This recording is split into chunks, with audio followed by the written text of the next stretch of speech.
جبال ثقال. سورہ نحل کے آخری حصے میں ایک بڑی عظیم آیت آئی تھی کہ جس کے حوالے سے کسی قدر وضاحت ہونی چاہیے، لیکن چونکہ اس وقت میں چاہتا تھا کہ وقت کے اندر اندر اس کا ترجمہ مکمل ہو جائے تو میں اس وقت رکا نہیں.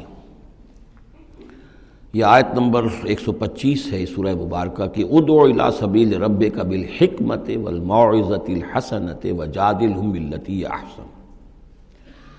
اصل میں اس میں دعوت اسلامی اور دعوت دین کے 3 مختلف لیولز کا تذکرہ ہے. عام طور پر اس کو ایک ہی چیز سمجھ کر لوگوں نے ترجمہ بھی کیا ہے، وضاحت بھی کی ہے، لیکن دقت نظر سے جائزہ لیا جائے تو چونکہ انسانوں میں مختلف قسم کے انسان ہیں تو دعوت و تبلیغ کے بھی اسی اعتبار سے مختلف گوشے کہہ لیجئے، مختلف لیولز کہہ لیجئے. مثلا یہ کہ انسانوں میں ایک چھوٹی بڑی ہی مائنیوٹ مائنورٹی ہوتی ہے جن کو ہم انٹیلیجنسیا کہتے ہیں. یہ وہ لوگ ہیں کہ جو عقل سے کام لیتے ہیں، کسی بات کو قبول کرتے ہیں تو پہلے عقل سے سمجھتے ہیں تب قبول کرتے ہیں، جذبات سے نہیں. اور یہ کہ کسی شے کو رد کرتے ہیں تو دلیل سے کرتے ہیں، اگر قبول کرتے ہیں تو دلیل سے، رد کرتے ہیں تو دلیل سے. یہ انٹلیکچوئل مائنورٹی آپ اسے کہیں یا انٹیلیجنسیا کہیں، یا یہ کہ اس کے لیے برین ٹرسٹ بھی ایک لفظ ہے کہ ہر معاشرے کے اندر اس طرح کے لوگ ہوتے ہیں، اور یہ ہوتے بہت کم ہیں تعداد میں، لیکن ڈیسائسو ہوتے ہیں. اس معاشرے کا جو بحیثیت مجموعی رخ ہے وہ یہ معین کرتے ہیں.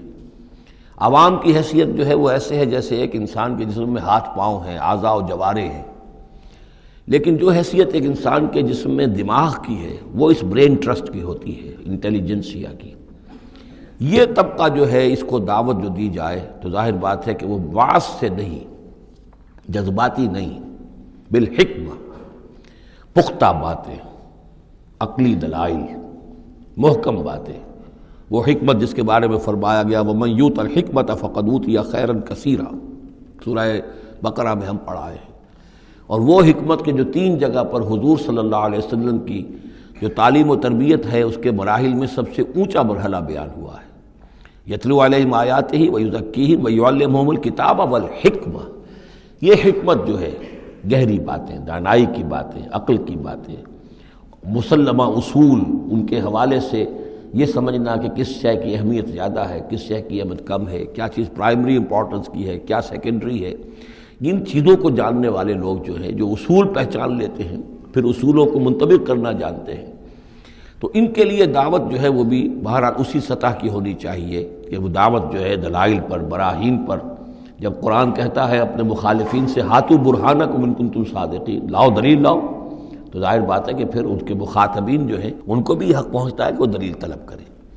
اب اس کے لیے ظاہر بات ہے کہ وہی شخص یہ کام کر سکتا ہے جو خود اپنی ذہنی سطح کے اعتبار سے کافی بلند ہو چکا ہو، جس کا اپنا شعور بہت پختہ ہو چکا ہو. جب تک کہ وہ خود حکیم نہ ہو تو حکمت کے ساتھ دعوت کیسے دے گا. لیکن ایک ہے عام سطح لوگوں کی، عام لوگ جو ہیں جن کے دماغوں میں اس طرح کے کوئی فطور نہیں ہوتے، کوئی وہ عقل کی چھلنی لگی ہوئی نہیں ہوتی. ان کے جذبات جو ہے اچھے، اگر جذبات اچھی بات کہی جائے تو جذباتی طور پر بھی اپیل ہو جاتی ہے. یوں سمجھیے کہ دل جو ہے ان کے کھلے ہیں، کھلی کتاب کے مانند ہیں، آپ جو چاہیں لکھ دیجئے، جیسے کھلی صاف سلیٹ ہے اس پر آپ نے جو چاہا لکھ دیا. ایسے لوگوں کے لیے یہ ہے کہ موعظۃ الحسنہ، ایک بات جو ہے اچھی بات ہو، خلوص سے ساتھ کہی جائے.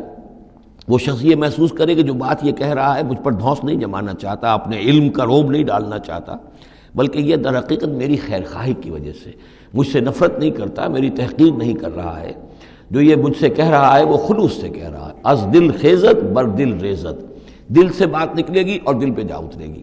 یہ ہے موعظہ حسنہ.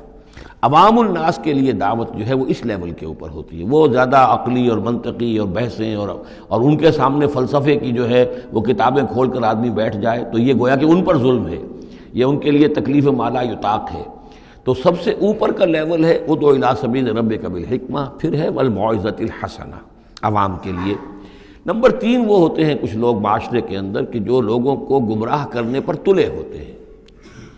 مثلاً عیسائی مشنریز ہیں، انہیں تو خرچے ملتے ہیں، ان کے تنخواہیں ہیں، ان کے بجٹس ہیں، بڑی بڑی حکومتوں کی طرح کے بجٹ ان کے ہیں، ان کی ٹریننگ اس لیے ہو رہی ہے، انہیں خاص خاص ایشوز کے اوپر ٹرین کر کے بھیجا جاتا ہے مناظرہ کرنے کے لیے۔ قادیانیوں کا نظام ہے، بہائیوں کا نظام ہے، ان کے لیے یہ ہے کہ لوگوں کو ٹریننگ دے کر وہ مجادلے کے لیے، مناظرے کے لیے، بحث کے لیے، اس کے لیے ان کو تیار کیا گیا ہوتا ہے۔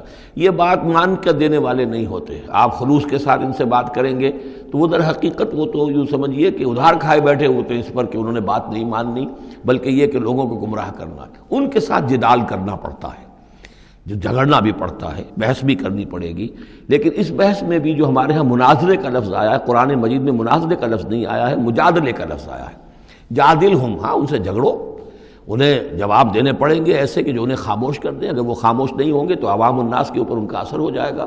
لیکن اس مجادلے میں بھی تمہارا اپنا اخلاقی معیار برقرار رہنا چاہیے، نیچے نہ اترو، گالم گلوچ پر نہ آ جاؤ، بہت گھٹیا انداز اختیار نہ کر لو، بلکہ جیسے کہا گیا کہ ان کے معبودوں کو گالیاں نہ دینی شروع کر دو، بلکہ یہ کہ ان میں بھی ہمیں آداب، اس کے اندر بھی آداب کو ملحوظ رکھتے ہوئے۔ تو یہ 3 لیولز ہیں، ادعو الی سبیل ربک بالحکمت والموعظۃ الحسنۃ وجادلہم باللتی احسن۔ اب اس میں ہر ایک کے لیے پھر تیاری کرنی ہوگی۔ قادیانیوں سے مباحثے کرنے کے لیے ظاہر بات ہے عام آدمی نہیں کر سکتا جب تک کہ ان اسپیشل ایشوز کے اوپر اس کو صحیح جو ہے اس کو تعلیم نہ دے دی گئی ہو، اس کی پوری تربیت نہ ہو گئی ہو۔ اور اسی طریقے سے جو بہائیوں نے کوئی مسائل اٹھائے ہوئے ہیں، منکرین حدیث نے کوئی اٹھائے ہوئے ہیں، اس طرح کے